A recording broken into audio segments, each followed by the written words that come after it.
আসসালামু আলাইকুম। রক্সিস village বাইব YouTube চ্যানেলে সবাইকে স্বাগতম।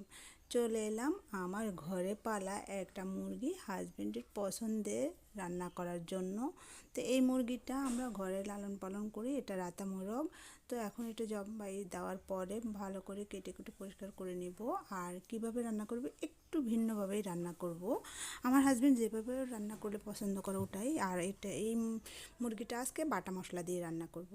তো পুরো ভিডিওর সাথে থাকবেন। আর এইভাবে মাটির চুলায় মুরগি রান্না করার স্বাদ কিন্তু পুরোটাই আলাদা। তো প্রথমে আমি মুরগিটাকে বেছে নিয়েছি, আর এখনও ছোট ছোট কিছু লোম আছে দেখতে পাচ্ছেন, ওগুলো খুব ভালো করে ফেলে দিচ্ছি। তারপর আমি কিছু মশলা বেটে নেব। আর আগের কালে কিন্তু নানি দাদিরা বেশিরভাগ সময় ভালো কিছু রান্না করলে বেশি সবসময় মশলা বাটা রান্না করতে। যখন থেকে আধুনিকতা চলে আসছে তখন এখনও অনেক মা চাচিরা আছে এরকম মুরগির মাংস রান্না করার সময় কিন্তু বাটা মশলা দিয়েই রান্না করে। তো আমি এখানে 5-6টা পেঁয়াজ বেটে নিয়েছি। এই যে প্রথম পেঁয়াজটা বেটে নিয়েছি। আর আজকে আমি সম্পূর্ণ গুঁড়ো মশলা ছাড়াই এই মুরগিটা রান্না করব। আমি আজকে কাঁচামরিচ দিয়ে রান্না করব, তাই জন্য এখানে কাঁচামরিচটাও বেটে নিচ্ছি। তো কাঁচামরিচগুলো বেটে নেওয়ার পরে এখানে আমি আদাও কিছু রসুনও বেটে নিব। এখন সম্পূর্ণ মশলাগুলো আমার এক এক করে বাটা হয়ে গেছে। এই যে এক এক করে সম্পূর্ণ মশলাগুলো আমি বেটে রেখে দিয়েছি। আর এই যে মুরগিটাও কেটে রেখে এখন ধুয়ে নিচ্ছি। তো ধোয়া হয়ে গেলে আমি রান্নাটা বসিয়ে দিব। এই মুরগিটা কিন্তু আমাদের অনেক শখের মুরগি ছিল। তো যত শখের মুরগি হোক একসময় কিন্তু খেতেই হয়। এখানে কিছুটা তেল দিয়ে অল্প কিছু পেঁয়াজ দিয়েছি, আর কিছু শুকনো মশলা দিয়েছি, এলাচ, দারুচিনি, তেজপাতা দিয়ে বাটা মশলাগুলো পেঁয়াজ বাটা, কাঁচামরিচ বাটা, রসুন বাটা, আদা বাটা দিয়ে ভালো করে একটু কষিয়ে নিয়েছি। এখন দিয়ে দিয়েছি লবণ, সামান্য কিছু হলুদের গুঁড়ো দিয়েছি, আর দিয়ে দিয়েছি জিরা ধনিয়ার গুঁড়া।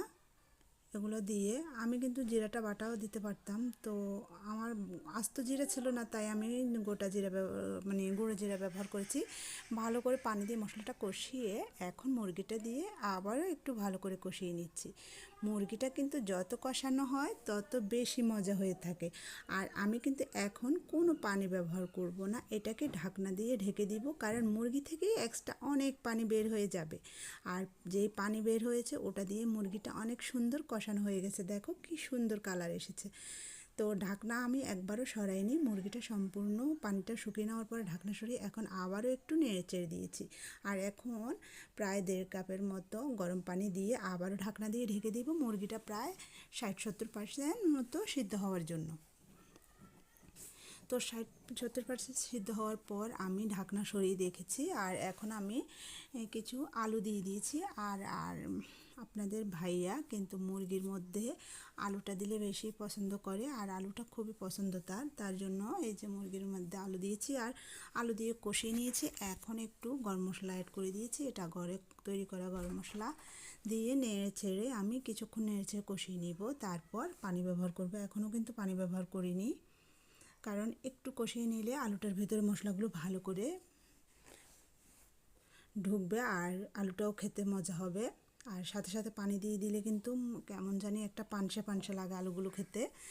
এখন তারপর ভালো করে আরও কিছুক্ষণ কষিয়ে নিয়ে আমি কিছুটা গরম পানি অ্যাড করে দিব। এই যে এখনও নেড়ে ছেড়ে নিচ্ছি। এইটুকু কিন্তু আমি সম্পূর্ণ স্পিড দিইনি, সম্পূর্ণ নর্মালি রেখেছি, যেভাবে ভিডিও করেছি সেভাবে। তো এই যে গরম পানি অ্যাড করে দিয়েছি পরিমাণ মতো, যতটুকু প্রয়োজন ততটুকু দিয়ে ঢাকনা দিয়ে ঢেকে দিব। তো সম্পূর্ণ সিদ্ধ হওয়া পর্যন্ত অপেক্ষা করব।